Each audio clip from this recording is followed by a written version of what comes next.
कहानी है बड़ा बनने के लिए बड़ा सोचो। अत्यंत गरीब परिवार का एक बेरोजगार युवक नौकरी की तलाश में किसी दूसरे शहर जाने के लिए रेलगाड़ी से सफर कर रहा था। घर में कभी कभी सब्जी बनती थी, इसलिए उसने रास्ते में खाने के लिए सिर्फ रोटियां ही रखी थी।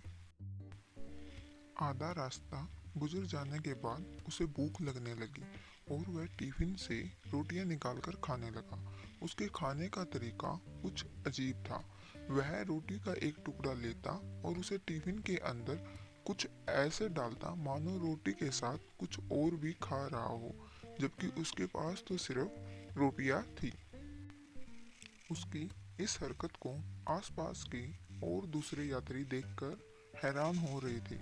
वह युवक हर बार रोटी का एक टुकड़ा लेता और झूठ मूठ का टिफिन में डालता और खाता। सभी सोच रहे थे कि आखिर वह युवक ऐसा क्यों कर रहा है। आखिरकार एक व्यक्ति से रहा नहीं गया। उसने उससे पूछ ही लिया कि भैया, तुम ऐसा क्यों कर रहे हो? तुम्हारे पास सब्जी तो है ही नहीं, फिर रोटी के टुकड़े को हर बार खाली टिफिन में डालकर ऐसे खा रहे हो मानो इसमें सब्जी हो। तब उस युवक ने जवाब दिया, भैया, इस खाली ढक्कन में सब्जी नहीं है, लेकिन मैं अपने मन में यह सोचकर खा रहा हूँ कि इसमें बहुत सारा अचार है। मैं अचार के साथ रोटी खा रहा हूँ। फिर व्यक्ति ने पूछा, खाली ढक्कन में अचार सोचकर सूखी रोटी को खा रहे हो, तो क्या तुम्हें अचार का स्वाद आ रहा है? हाँ, बिल्कुल आ रहा है।